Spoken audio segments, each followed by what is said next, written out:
사람 비슷한 형체인데 눈빛은 막 희번덕거리고 얼굴이 또 하나 있더라. 공격할 듯이 겁을 주는 그 모습이 기본은 아니거든요. 충격적이면서도 희한하면서도 한국형 판타지에서 꼭꼭 나오는 묘사가 뭐냐면 조선왕조실록에 성종 임금님이 나도 궁금하다. 심지어는 화포를 쏘아서 귀신을 쫓으면 어떻겠느냐.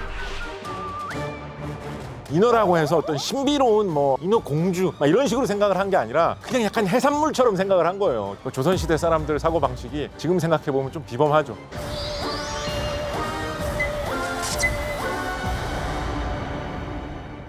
안녕하세요. 한국의 옛 문헌에 기록되어 있는 한국 괴물 이야기만 모으고 있는 작가 곽재식입니다.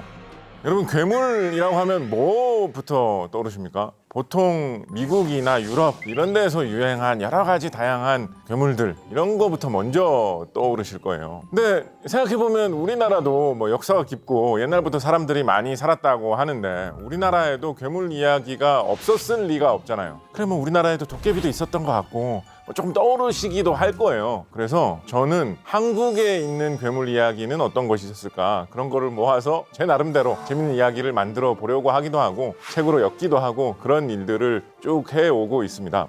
그래서 오늘은 제가 지난 10여 년간 옛 기록들을 찾아보면서 정리한 여러 가지 괴물 이야기들 중에 제일 재밌고 요거 정말 신기하다 싶은 그런 것들만 모아가지고 지금부터 알려드리도록 하겠습니다.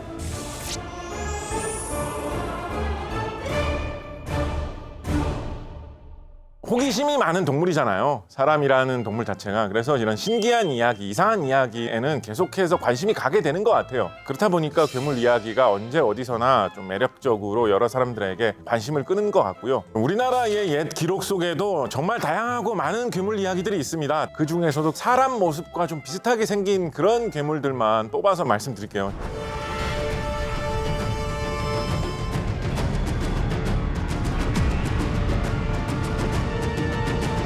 제일 먼저 고구려의 일부였던 옥저 지역, 지금의 함경도 지역에서 어떤 사람이 보았다라고 이야기하는 그런 괴물로는 정수리에 머리통 쪽에 얼굴이 또 하나 있다라는 거예요.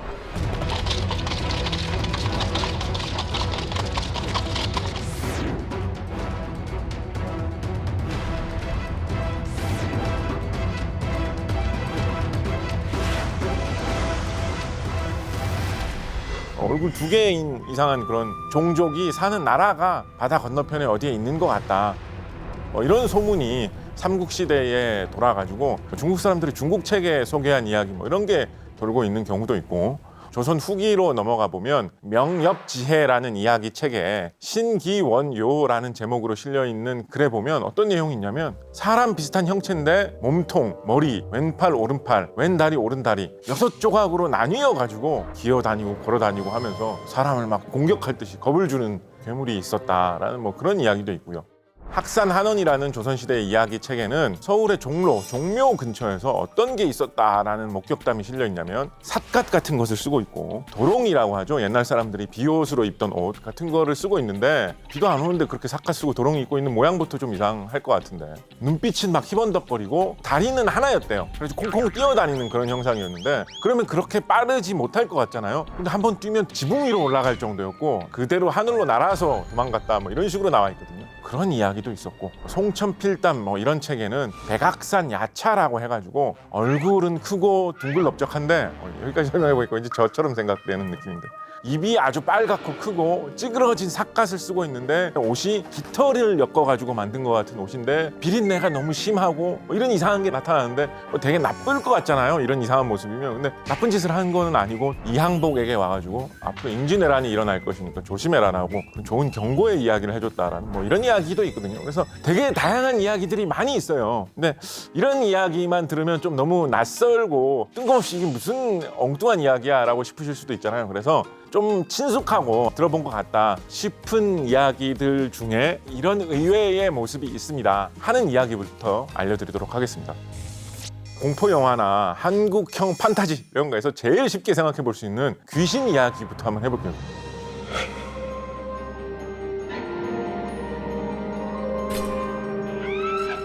우리가 한국의 전통적인 귀신이라고 하면 여러분 뭐 떠올리십니까? 옷은 보통 흰 옷을 입고 있고 머리 이렇게 길게 늘어뜨리고 보통 여성인 경우가 많죠. 그래서 우리는 그거를 전형적인 한국의 귀신 모습이라고 생각합니다. 근데 저는 그런 모습의 귀신이 자리 잡은 게 되게 최근인 것 같아요. 한 1960년대 정도?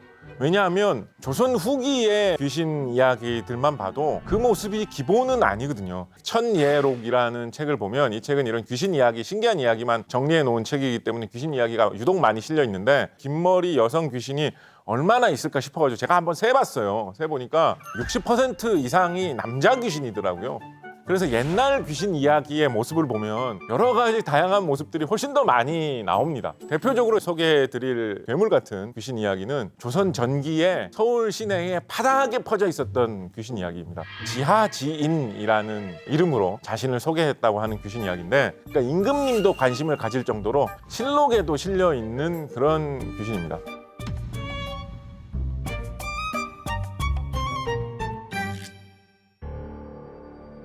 이두라는 사람의 집에 계속 귀신이 나온다. 창문 종이를 찢기도 하고 기와와 돌을 던지기도 하고 어떤 사람은 또 때리기도 했다는 뭐 그런 이야기도 있기도 한데, 모양만 일단 말씀을 드리면 상체는 없고 하체만 있는 모습이었대요. 굉장히 남루한 그런 치마를 입고 있었다고 하고 치마 사이로 보이는 다리는 뼈다귀만 남은 것 같은 시커먼 이상한 모습이었다라고 합니다. 그래가지고 귀신을 목격한 사람이 물어본 거예요. 아니 도대체 다리가 왜 이렇게 생겼냐고 하니까 그 귀신이 하는 말이 나는 지하지인인데 이런 모습인 것도 당연하지 않느냐라고 대답을 했다고 합니다.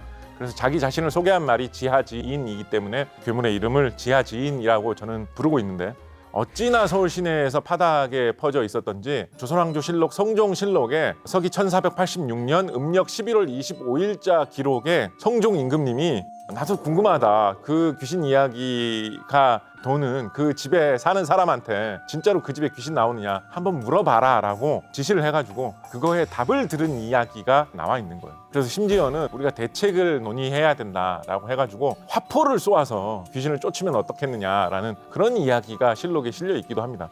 조선시대 사람들 사고방식이 지금 생각해보면 좀 비범하죠. 그런데 좀 진지하게 생각을 해보면 조선시대 사람들은 귀신이라는 것은 굉장히 음험한 곳에서 나타나는 음기의 덩어리다 이런 식으로 좀 생각을 했던 것 같거든요. 그러니까 뭔가 양의 기운을 가진 뜨겁고 불길이 솟는 것 이런 게 있으면 귀신과는 상극인 것이다 라고 생각했던 것 같아요. 그러다 보니까 불을 뿜으면서 큰 소리를 내는 대포를 쏘면 귀신을 쫓을 수 있다라는 식으로 생각했던 것 같습니다. 정말 친숙한 또 다른 괴물 이야기라고 하면 전 세계 어디서나 많이 퍼져 있는 인어 이야기 한번 또 해볼 수도 있겠죠.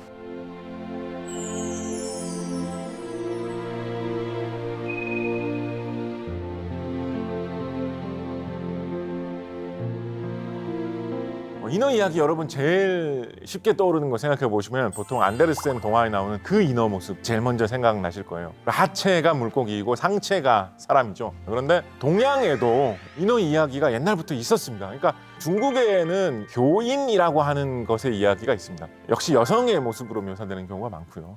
교초라고 하는 옷감을 딸 수 있는 재주가 있었대요. 그리고 그 교초가 굉장히 질이 좋고 신비로운 옷감으로 전설 속에서 알려져 있었습니다. 또 인어가 눈물을 흘리면 진주가 된다 뭐 이런 식의 이야기도 중국에는 좀 퍼져 있었다고 하거든요. 그래서 이게 중국 고전에서 중국의 문학자들이 많이 활용했던 그런 소재이기 때문에 조선, 고려, 우리나라 쪽에도 많이 알려졌어요. 그래서 우리나라의 옛 글이나 한시 이런 거를 보면 비유법들을 활용한 것들이 자주 보입니다.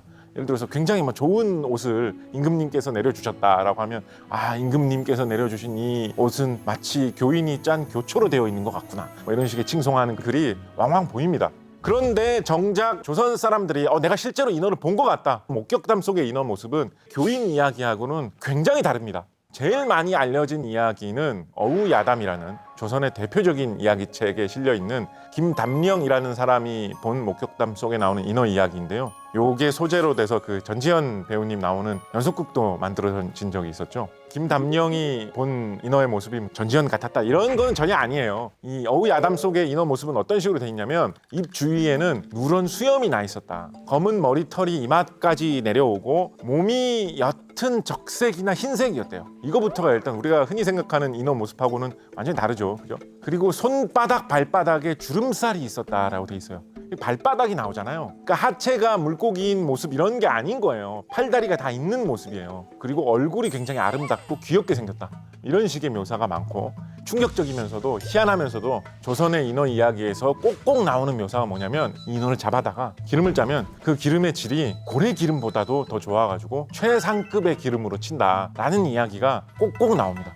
그러니까 되게 인어라고 해서 어떤 신비로운 마법을 부리는 것 같은 인어 공주 막 이런 식으로 생각을 한 게 아니라 그냥 약간 해산물처럼 생각을 한 거예요, 조선시대 사람들은. 그래서 유몽인의 어우야담에 나와 있는 인어 이야기는 뭐냐면 어떤 어부가 인어를 잡아가지고 희귀한 거 잡았다, 와 땡 잡았다, 이거 기름 짜서 팔면 진짜 한몫 잡을 수 있을 텐데 라고 해가지고 잡아가지고 기름을 짜려고 하는데 이 김담령이라는 사람이 서울에서 동해안에 바닷가로 온 벼슬을 하는 관리거든요. 그러니까 그 사람이 보고 너무 사람하고 비슷하게 생겼고 너무 귀엽게 생겼고 너무 불쌍한 거야. 그래가지고 아니 좀 풀어주자, 너무 사람처럼 생겼다라고 해가지고 그 어민이 되게 아쉬워하면서 풀어줬다라는 뭐 그런 내용이거든요.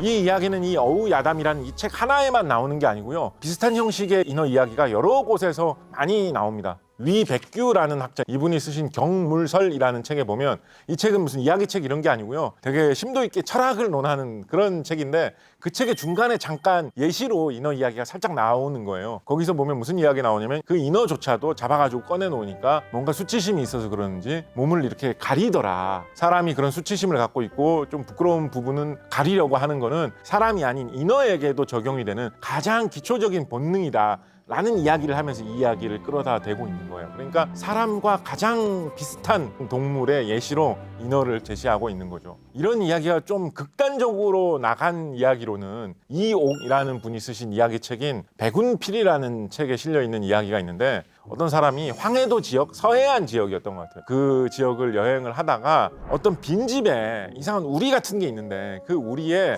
어떤 여성하고 어린이들이 갇혀 있는 모습을 본 거예요. 말을 할 줄 모르는 것 같은데 보니까 너무 다 귀엽게 생겼고 아름답게 생긴 거예요. 그래가지고 이상하게 여겼는데 그래도 말도 걸어보려고 하고 친한 척하고 뭐 이렇게 하다가 나중에는 이 지나가던 행인이 거기에 되게 정을 붙이고 그 사람들과 따뜻한 교류를 하면서 그 우리 속에서 그러고 있었대요. 근데 대충 한 다음 날쯤 돼가지고 집주인이 나타난 거야. 그래가지고 당신 뭐 하냐고, 그거는 사람이 아니라 인어라고, 내가 지금 잡아가지고 여기 잠깐 보관해 놓고 있는데 내가 오늘 이거 잡아가지고 살은 안주로 쓰고 기름은 짜가지고 팔고 하려고 한다고 집주인이 얘기하는 거예요. 그러니까 이 사람이 깜짝 놀라가지고 그러면 안 된다라고 막 부탁하고 사정했다, 너무 불쌍하다라고 했다는 그런 식의 이야기가 나와 있거든요. 그래서 조선시대 인어 이야기는 주로 사람과 동물 사이의 경계는 어디까지인가, 사람은 사람으로 대해주고 동물은 동물처럼 대해주는데 만약에 동물 중에서 정말 사람하고 공감이 많이 가는 그런 게 있다면 어떻게 해야 될까, 사람과 동물을 나누어서 어떤 도덕을 적용하는 게 맞을까 하는 그런 고민하고 맞닿아 있는 이야기거리로 굉장히 많이 사용되었습니다. 그래서 한편으로는 조선시대 이 인어 이야기가 왜 생겼을까라고 생각을 해보면 주로 동해안에서 많이 발견되는 바다사자라든가 물개라든가 강치 같은 그런 동물 보면 팔 다리가 있죠. 잡아가지고 얼굴을 보면 되게 귀엽게 생겼습니다. 눈빛을 보면 좀 사람 닮은 면도 있고, 그리고 그런 동물들이 지방질이 많기 때문에 예전에 보호되지 않을 때는 잡아가지고 실제로 기름 짜는 용도로 활용된 적도 있고요. 그래서 그런 이야기가 좀 인어 이야기로 와전된 것은 아닐까, 그런 생각도 한번 좀 해봤습니다. 사실은 제가 괴물 이야기 모으려고 했던 최초의 동기가 제 소설 쓰려고 모았던 거잖아요. 그래가지고 그게 나중에는 또 이제 흘러 가가지고 영화로 혹은 뭐 텔레비전 시리즈 같은 걸로 만들어 보겠다라고 해가지고 영상화 계약을 하는데도 성공한 그런 것이 있었거든요. 실제로 스타워즈 시리즈에 보면 AT-RT라고 하는 이상한 로봇 같은 기계가 나오는데 상체가 없고 하체만 있는 로봇이에요. 그래서 그 하체 위에 사람이 타고 다니는 그런 로봇이거든요. 이거 지하 지인, 우리나라 옛날 귀신 이야기 속에 나오는 귀신 모습하고 비슷한 면도 있지 않습니까? 또 요즘 영화 중에 더 쉐이프 오브 워터라고 해가지고 물에서 사는 사람 비슷하게 생긴 생물과 그 사람이 막 교감을 나누고 하는 그 이야기 있잖아요. 근데 막 실험하는 사람들은 그냥 단순한 생물로서만 대우하려고 하고 동물로서만 취급하려고 하고, 그런 이야기하고 좀 감성이 비슷하다라는 생각을 해가지고 그 이야기의 소재도 좋지만 이야기 속에 담겨있는 그 정신도, 주제의식도 요즘에 살려서 사용하기 좋은 이야기거리구나, 그런 느낌이 들었습니다. 그래서 전혀 다르게 활용해 보시는 것도 재미있을 것 같습니다.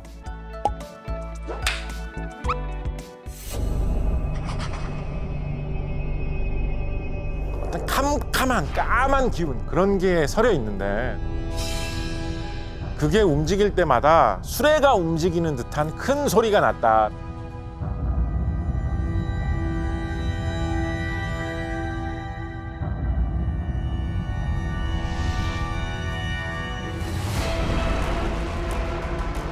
(1957년 8월 12일자) 국내 한 일간지에 실려있는 기사를 보면 그 마을 사람들이 깡철을 보고 있었다, 구경하고 있었다라는 소식이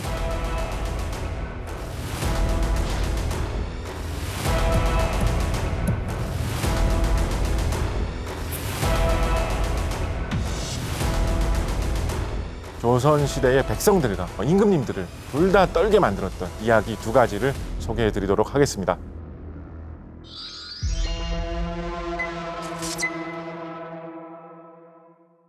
안녕하세요. 저는 한국 옛 문헌 속에 있는 괴물 이야기들을 조사해서 정리하고 있는 작가 곽재식입니다. 무서운 괴물이 나타나서 사람을 괴롭혔다, 뭐 이런 식의 이야기가 우리 또 괴물 이야기하면 쉽게 생각할 수 있는 패턴이기도 합니다. 그렇죠? 우리나라의 옛날 사람들이 가장 무서워했던 괴물 이야기 어떤 것들이 있을까요? 외국에도 많이 퍼졌던 이야기 중에는 삼국시대에 있었던 장인 이야기가 있습니다.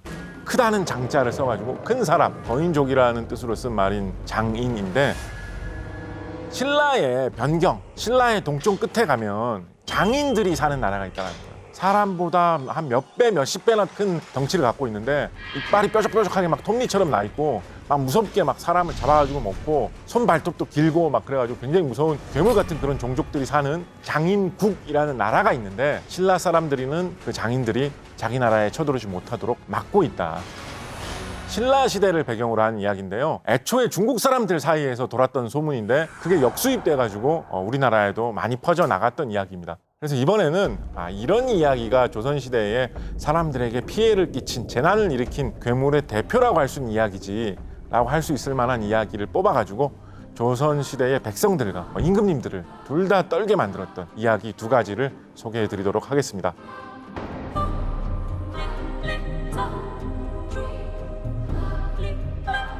조선시대의 괴물 이야기 중에 사실은 제일 대표적인 거를 딱 하나만 꼽아봐라 라고 하면 강철이라고 하는 괴물입니다. 강철.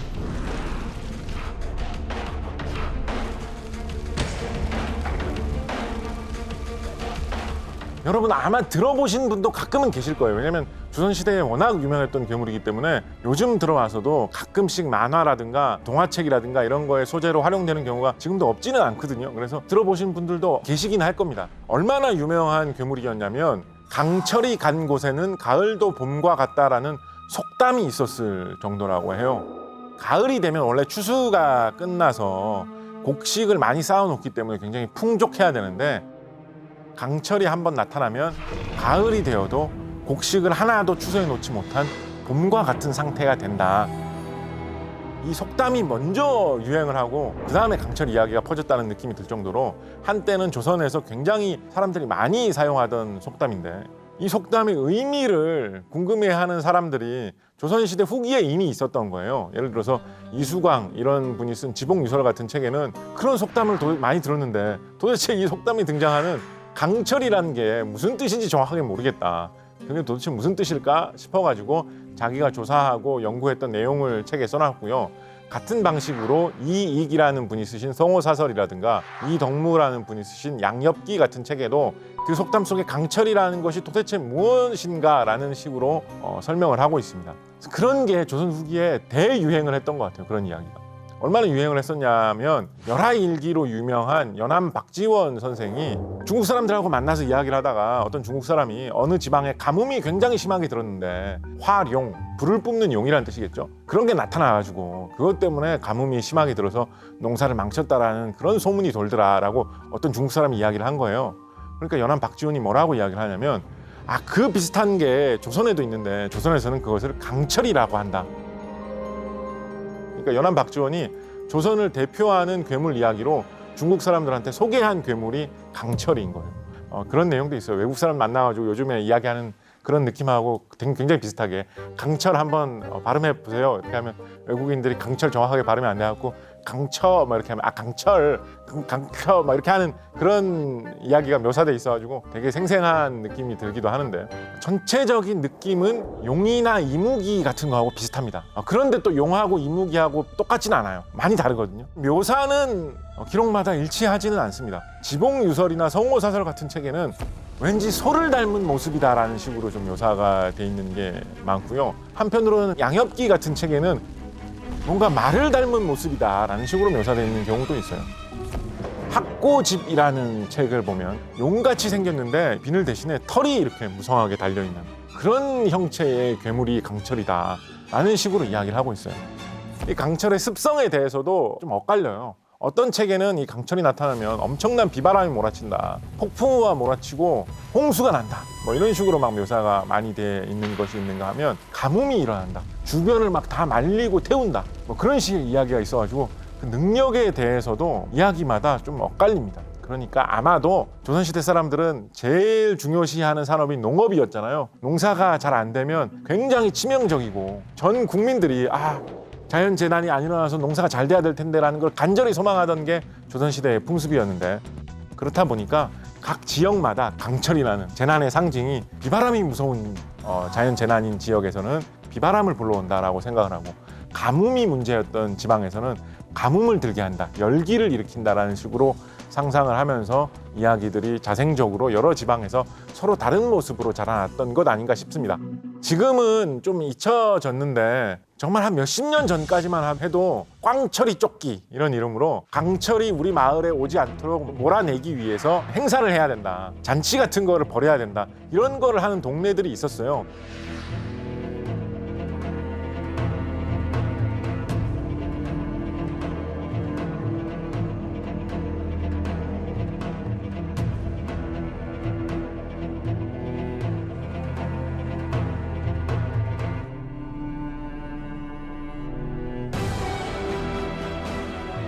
꽝철이가 우리 마을에 오지 않게 하기 위해서 산등성이마다 혹은 산봉우리마다 돌아다니면서 꽝철이가 여기 앉지 말라고 무슨 음악을 연주하면서 경남 지방 이런 쪽을 중심으로 있었던 곳들이 제법 있었거든요.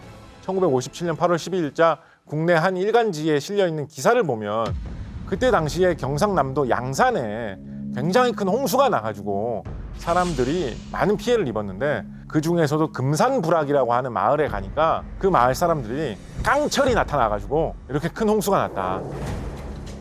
이때 신문 기사를 보면 깡철이 나타났다 안 나타났다 할 때마다 홍수가 난 그 물의 수위가 올라갔다 내려갔다 했다더라. 동네 사람들이 그 깡철을 보고 있었다, 구경하고 있었다라는 소식이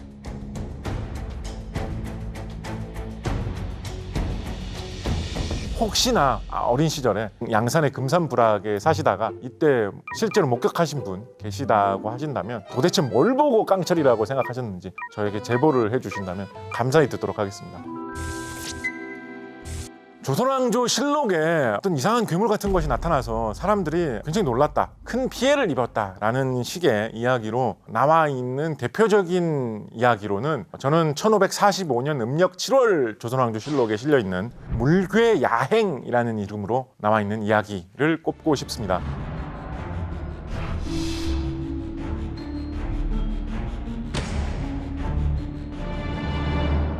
조선시대의 물괴라는 말은 우리가 흔히 생각하는 괴물 이런 뜻으로도 사용했던 말이고요. 한편으로는 그냥 물체가 뭔가 굉장히 이상한 일을 일으키기만 하면 그것도 그냥 물괴라고 불렀어요. 예를 들어서 큰 돌이 땅에 누워 있었는데, 그런데 어느 날 갑자기 아침에 딱 사람들이 지나가면서 봤더니 누워있던 돌이 갑자기 서 있더라. 누가 도대체 그 큰 돌을 일으켰지? 이런 일이 어떻게 일어날 수 있을까? 그게 뭔가 되게 이상한 징조라고 생각했던 거예요.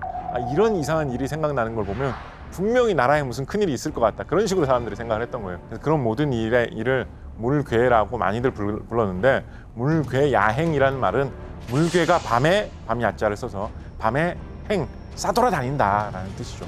그런 일이 1545년 음력 7월 서울에서 일어났다라는 기록입니다. 어떤 캄캄한 까만 기운, 그런 게 서려 있는데 그게 움직일 때마다 수레가 움직이는 듯한 큰 소리가 났다라는 그런 기록이 있거든요. 그게 왠지 모르게 너무나 무섭고 거대한 재앙, 저 까만 기운에 닿으면 죽을 것 같아, 뭐 이런 식의 느낌으로 사람들에게 다가왔는지 서울 시민들이 놀라가지고 거리를 뛰어다니면서 도망다니면서 큰 소동이 벌어졌다, 밤중에. 그런 이야기가 조선왕조실록에 실려 있습니다. 비슷한 시기에 이야기를 묘사한 연려실기술에는 인종 시절에, 이 시기가 인종이 이제 세상을 떠났던 시기에 벌어졌던 사건이거든요. 대궐에 검은 기운이 마루하고 섬돌 사이를 이렇게 돌아다녔다라는 뭐 그런 식의 소문도 있었다라는 이야기도 나와 있습니다. 뭐 그것 때문에 인종이 일찍 세상을 떠났다, 누가 저주를 내렸기 때문에 인종을 해치려고 그런 까만 기운이 돌아다녔다, 뭐 그런 걸 암시하고 있는 듯한 이야기인 것 같기도 하고, 인종이 갑작스럽게 사망을 해갖고 일찍 세상을 떠나는 것으로 좀 불쌍하게 여겨졌던 임금님이니까요. 한편으로는 그런 게 돌아다닌다는 소문이 도니까 서울 시민들 사이에 공황이 퍼지면서 난리가 났다라는 그런 소문이 있는 이야기이기도 합니다. 서울 시민들이 이런 이야기에 공포를 느낄 만한 그런 배경으로 추측해 볼 수 있는 이야기가 몇십 년 앞서서 조선왕조실록에 보이는 것이 있기도 합니다. 조선왕조실록 서기 1472년 음력 2월 6일의 기록을 보면 예로부터 단군과 단군의 아버지, 단군의 할아버지를 모시는 사당이 있었는데, 사당에 제사 지내는 거를 좀 소홀히 하니까 단군이 분노를 해서 이런 이상한 재앙이 생겼다라는 식의 그런 소문도 돌고 있었다라고 이야기를 하고 있어요.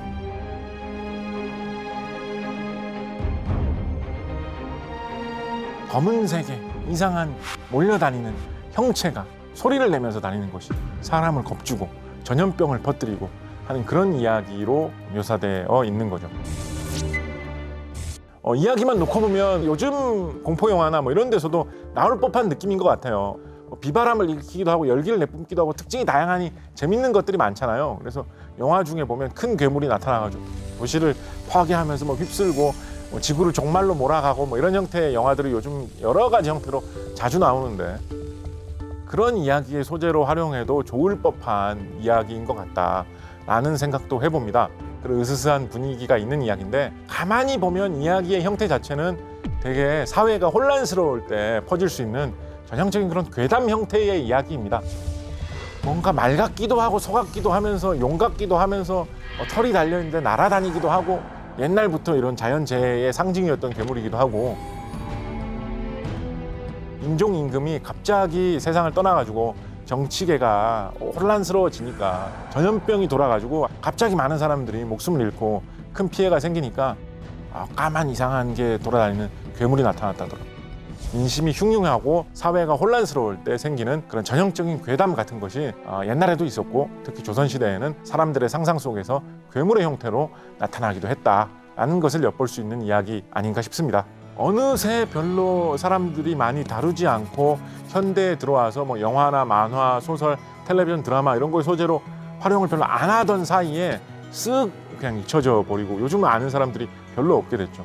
뭐 일제강점기에 뭐 민족의 혼을 말살하기 위해서 뭐 일본인들이 광철 이야기를 못하게 막 막고 이래서 없어진 게 아니잖아요. 그래서 이런 식의 전통 문화 속에 있는 이야기거리 같은 것들이 재밌는 것이 있어도 우리가 발굴해서 활용하지 않으면 정말 잠깐 사이에 사라져서 완전히 잊혀질 수도 있구나 라는 생각을 들게 하는 괴물이었습니다.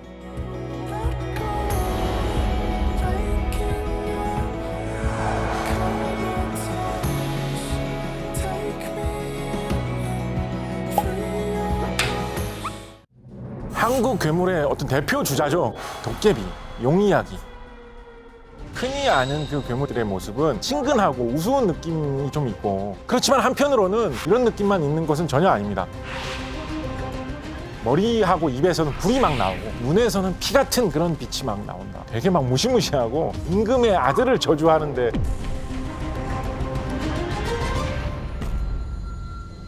고려를 건국한 태조 왕건, 조선을 세운 태조 이성계, 태조 왕건의 할머니가 용왕의 딸이었다라고 해요. 옷을 벗어가지고 몸을 보여줬더니 용비늘 같은 게 이렇게 남아있었더라. 백룡이 내가 보답을 해줄게, 내일 내가 흥룡하고 싸울 때 화살 쏘아가지고 좀 도와달라. 완전 진짜 판타지 소설의 한 장면 같지 않습니까? 안녕하세요. 한국의 옛 기록 속에 나오는 괴물 이야기들을 조사하고 찾아다니고 정리하고 있는 작가 곽재식입니다. 요즘 분들은 한국 괴물 뭐 있어? 라고 하면 제일 먼저 떠오르시는 게 도깨비, 구미호, 용 이야기 같은 거 많이들 떠올리실 거예요. 그런데 우리가 흔히 아는 그 괴물 이야기들의 모습은 텔레비전이나 영화 속에서 반복해서 보여주던 그 모습 한 가지를 우리가 알고 있는 경우가 많잖아요. 그래서 과거에 조금은 색다른 본 모습을 한번 찾아보려고 합니다. 그래서 지금부터 대표적인 한국의 괴물 이야기, 도깨비 이야기, 용 이야기 알아보도록 하겠습니다.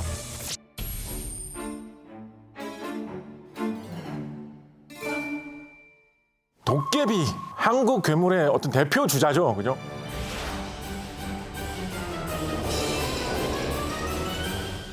사실은 도깨비란 말은 너무 광범위하게 사용되고 있어가지고 스마트폰 같은 게 성능이 너무 좋아가지고 온갖 일을 다 할 수 있다 뭐 이럴 때도 전 도깨비 같은 기계네 뭐 이런 식으로 신기한 거, 괴상한 거를 일컫는 말로 자리 잡았을 정도로 우리의 일상생활 속에서 가장 친숙한 형태의 괴물이 도깨비라고 할 수도 있을 것입니다. 그런데 그렇게까지나 널리 퍼져 있는 괴물 이야기인 것에 비하면 옛날 기록 속에서 도깨비 이야기를 찾기는 그보다는 좀 어렵습니다.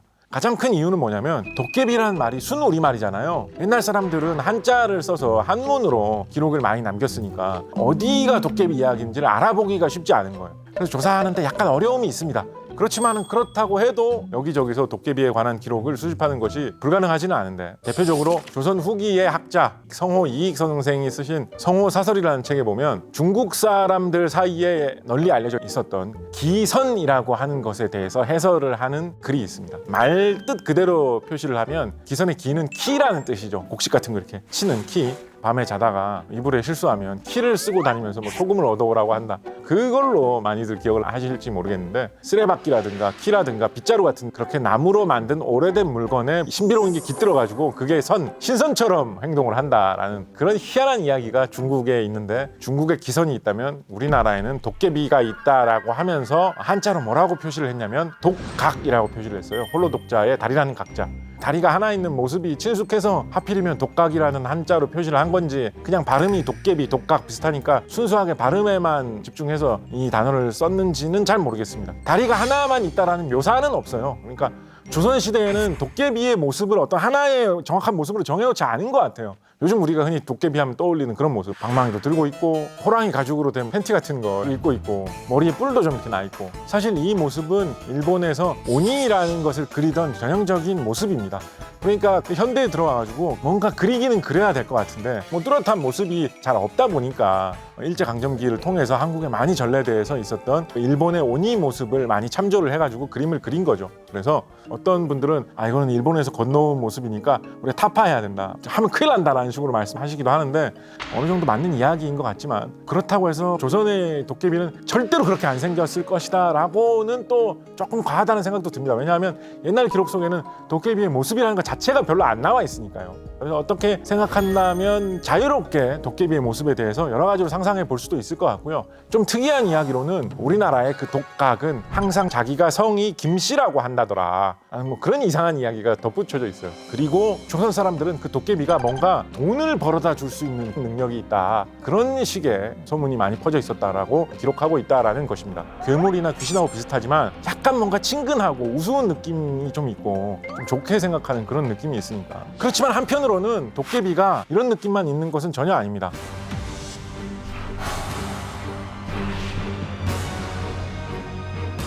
대표적으로 1745년 2월 13일자 조선왕조실록에는 독갑방이라는 것이 나옵니다. 방이라는 것은 무당을 일컫는 옛 칭호였던 것 같거든요. 이 앞에 독갑이라는 말은 도깨비를 한자로 표기한 걸로 보이죠. 그러니까 무당인데 도깨비를 섬기는 무당인 것 같아요. 그런데 이 독갑방이 뭘 했다고 조선왕조실록에 실려 있느냐, 사람을 저주하는 일을 한 거예요. 당시 시점으로 볼 때 아마도 영조 임금의 아들이었던 사도세자를 저주하려고 했다는 혐의를 받고 이걸 조사하는 내용이 실려 있는 거예요.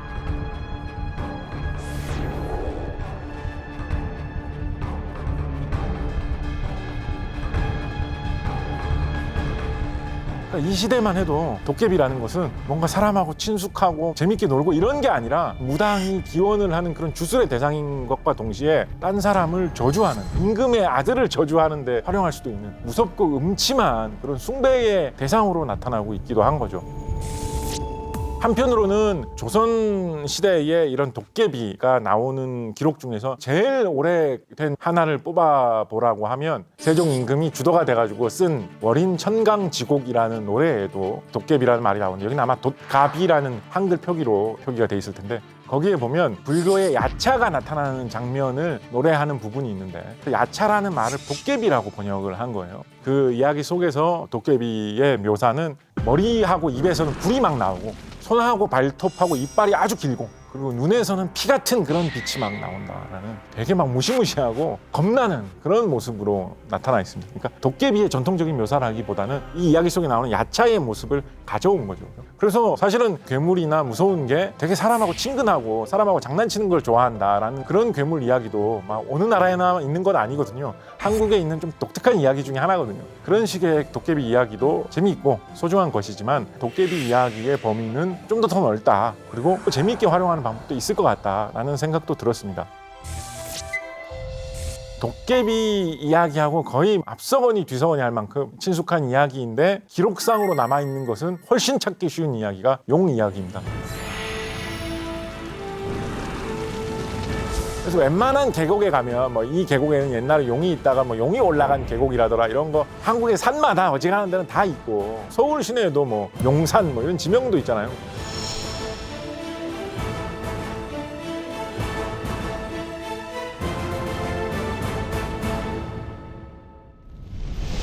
우리나라에 곳곳에 다 있는 그런 이야기가 용 이야기입니다. 그런데 유럽권에서 내려오는 용 이야기들을 보다 보면 보통 용이 굉장히 사악하고 무섭고 나쁜 것으로 나오는 경우가 굉장히 많습니다. 항상 공주를 잡아가고, 그럼 우리의 용사가 용을 물리치고 공주를 구해야 되고, 이런 식의 이야기가 많은 편입니다. 그에 비해서 중국이나 우리나라나 일본 쪽의 용 이야기는 용에게 기도를 하면 용이 비를 뿌려준다, 그래서 기우제를 지내야 될 때는 꼭 용에게 기도를 한다, 이런 식의 좀 다채로운 용 이야기가 많은 편이고, 용이라는 말 자체가 이제 한자어다 보니까 용 이야기에는 그런 중국 색채가 완연한 것들이 많기도 많습니다. 예를 들어서 무슨 색깔 용은 무슨 방향을 나타내고, 무슨 색깔 용은 흙의 기운을 가지고 있고, 무슨 색깔 용은 쇠의 기운을 가지고 있고, 전형적인 중국식 음양오행에 따라서 만들어낸 이야기죠. 그런 이야기가 우리나라에 전래돼서 그대로 있는 이야기도 찾기 힘들지 않죠. 그렇지만은 좀 한꺼풀 더 들여다보면 자생적으로 우리나라 사람들 사이에 널리 퍼져 있는 전설 속의 용 이야기는 중국에서 바로 건너온 내용들하고는 또 조금 다른 느낌이 드는 것들이 있습니다.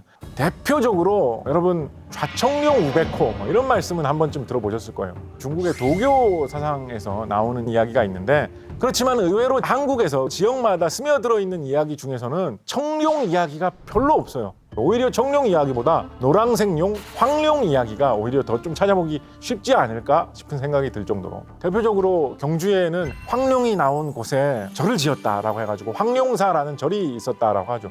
그리고 흰색 용 이야기도 굉장히 많은 편이에요. 백룡 이야기, 그리고 백룡 이야기에 대조되다 보니까 검은색 용, 흑룡 이야기도 많은 편이고, 대표적으로 조선시대의 고전 문학인 용비어천가에 보면 조선을 세운 태조 이성계의 아버지가 어느 날 밤에 꿈을 꿨는데, 백룡이 태조 이성계 아버지한테 너 활을 엄청나게 잘 쏘는 걸로 알고 있는데 내일 내가 흑룡하고 싸울 때 네가 옆에서 화살 쏘아가지고 좀 도와달라, 그럼 내가 보답을 해줄게.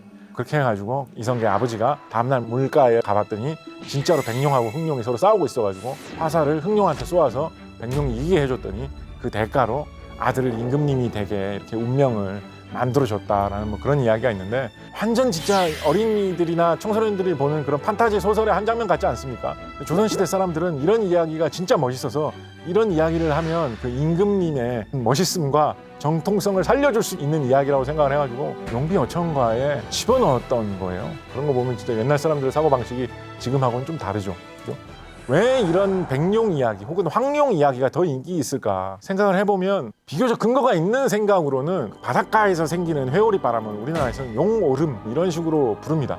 회오리 바람이 바다에서 일어나가지고 물기둥이 치솟는 듯한 그 모습이 나오는 거를 용이 올라가는 모습 같다라고, 그래서 용오름의 색깔은 흰색이 많으니까 옛날 사람들은 그걸 보고 와, 내가 진짜로 바다에서 흰색 용이 하늘로 올라가는 장면을 내가 두 눈으로 목격했다라고 하면서 엄청난 충격을 받고 신비감에 사로잡혔을 텐데, 그래서 백룡 이야기, 하얀색 용 이야기가 같이 좀 유행을 했던 것 같아요.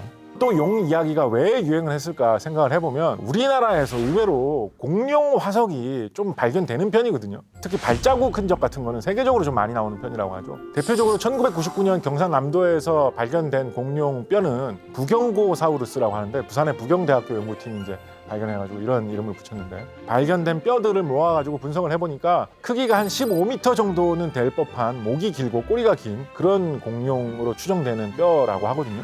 조선시대 사람들도 공룡 뼈를 봤을 기회는 있잖아요. 1억 년 이상 그 자리에 묻혀 있었던 뼈인데, 만약에 조선시대 사람들이 엄청나게 큰 뱀뼈나 도마뱀 뼈 비슷하게 생긴 공룡 뼈 같은 그런 모양을 봤으면 이거 혹시 용이 살다가 묻혀가지고 생긴 뼈가 아닐까?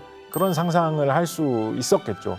그리고 그런 흙 속에서 묻혀있던 뼈 이런 거를 보다 보면 아무래도 흙 색깔인 좀 이런 누른 색깔, 시커먼 색깔 이런 쪽의 용을 더 떠올리기 쉬웠을 것이다. 이런 상상도 좀 해볼 수가 있겠습니다. 가장 한국인들 사이에 한때 크게 유행했던 용 관련 이야기를 하나만 꼽아보라면 저는 고려시대를 장식했던 용손 이야기, 즉 용의 자손 이야기를 한번 이야기해보고 싶습니다.